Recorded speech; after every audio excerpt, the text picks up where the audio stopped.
Hi friends, welcome to akshay.com. இன்றைக்கி இந்த வீடியோவில் ரொம்ப சிம்பிளாக செய்யக்கூடிய ஒரு ஈஸியான மாலை நேர உணவு. பசியோடு வரும் பசங்களுக்கு ருசியாக இந்த மாதிரி செஞ்சு கொடுத்து பாருங்கள்.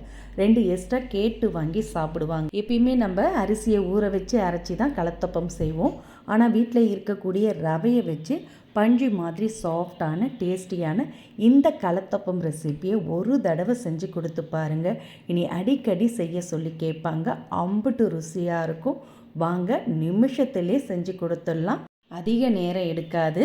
இப்போ செய்யறதுக்கு மிக்சர் ஜார் எடுத்துக்கோங்க. ஃபஸ்ட்டு அதில் 1 கப் அளவுக்கு ரவை, வறுத்த ரவை வறுக்காத ரவை எதுவாக இருந்தாலும் சேர்த்துக்கங்க. கூடவே 2 டேபிள் ஸ்பூன் அளவுக்கு துருவன ஃப்ரெஷ்ஷான தேங்காய், இதோட 2 ஏலக்காய், கூடவே வடித்த சாதம் ஒரு 2 டேபிள் ஸ்பூன் அளவுக்கு சேர்த்துக்கங்க.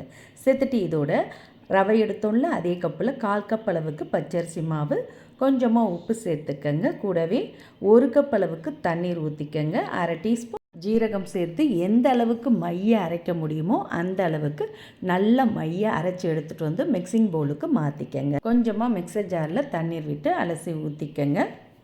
ஊற்றிட்டு நல்லா கலந்துட்டு இதை அப்படியே ஒரு 5 நிமிஷம் ஊற விட்டுடுங்க. அப்படியே ஒரு பிளேட் போட்டு மூடி வச்சுடுங்க. அப்படியே இந்த மாவு ஊறட்டும்.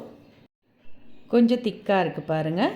இப்போ இதில் வெள்ளைப்பாகை கரைச்சி ஊற்றிக்கலாம். அப்படியே ஊறட்டும்.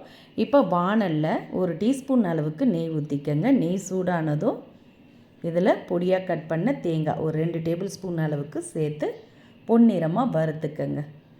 தேங்காய் இது மாதிரி செவந்து கலர் மாறினதும் இதோட 1 டேபிள் ஸ்பூன் அளவுக்கு வெள்ளை எள்ளு சேர்த்துக்கங்க. கூடவே 1/2 டீஸ்பூன் சோம்பு சேர்த்துக்கங்க.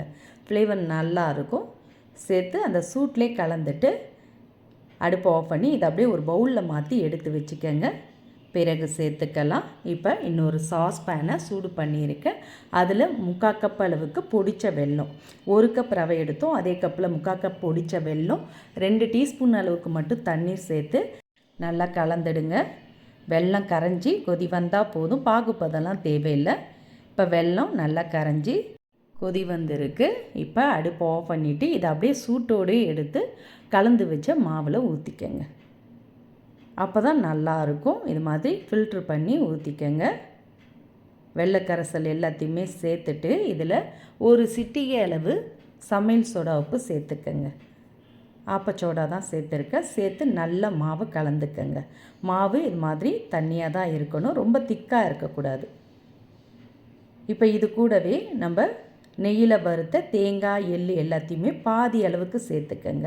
மீதி பாதியை மேலே கார்னிஷ்க்கு சேர்த்துக்கலாம். அப்படி வச்சுடுங்க. இப்போ மாவு ரெடி ஆகிடுத்து. இதை ஊற்றி எடுக்கிறதுக்கு குழியான கடாயில் தான் தேங்காவை வறுத்து எடுத்தோம். அதே வாணல்லே 1 கரண்டி அளவுக்கு ஊற்றிக்கங்க. ஊற்றிட்டு கார்னிஷ்க்கு எடுத்து வச்சோம்ல அந்த தேங்காய் எள்ளுவை மேலே அப்படியே லைட்டாக தூவிட்டு மூடி வச்சுடுங்க. நல்லா வாணல் சூடான பிறகு மாவை ஊற்றிட்டு அதுக்கப்புறமா மீடியமாக வச்சு மூடி வச்சிங்கன்னா உள்ளே நல்லா வெந்து ஓரங்கள்லாம் நல்ல முறுவலாக நடுவில் பஞ்சு மாதிரி சாஃப்டாக கிடைக்கும். பாருங்கள், ஓரங்கள்லாம் நல்லா முறுவலாக வெந்தெடுத்து இப்போ எடுத்து பிளேட்டில் மாற்றிக்கங்க. மீதம் உள்ள மாவையும் இதே மாதிரி ஊற்றி எடுத்துகிட்டு வந்துடுங்க.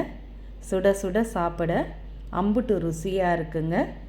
சுட்டு வைக்க சாப்பிட்டுக்கிட்டே இருப்பாங்க. பசியோடு ஸ்கூல் விட்டு வரும் பசங்களுக்கு இந்த மாதிரி சுவையாக செய்து கொடுத்து பாருங்கள். 2 எக்ஸ்ட்ரா கேட்டு வாங்கி போட்டி போட்டு சாப்பிடுவாங்க. குழந்தைங்களுக்கு ரொம்ப ஒரு பிடிச்ச ரெசிப்பியாக இருக்கும். பெரியவங்களும் விரும்பி சாப்பிட்லாங்க. இதில் 2 சாப்பிட்டு டீ குடித்தாலே போதும், வயிறு ஃபில்லிங் ஆகிடும். நீங்களும் இதே மாதிரி இதே அளவுகளோட ரவையை வச்சு இந்த கலத்தப்பம் ரெசிப்பியை ட்ரை பண்ணி பாருங்கள். இந்த ரெசிபி பிடிச்சிருந்தால் லைக் பண்ணுங்கள், ஷேர் பண்ணுங்கள். மறக்காமல் நம்மளுடைய சேனலையும் சப்ஸ்கிரைப் பண்ணி வச்சுக்கோங்க.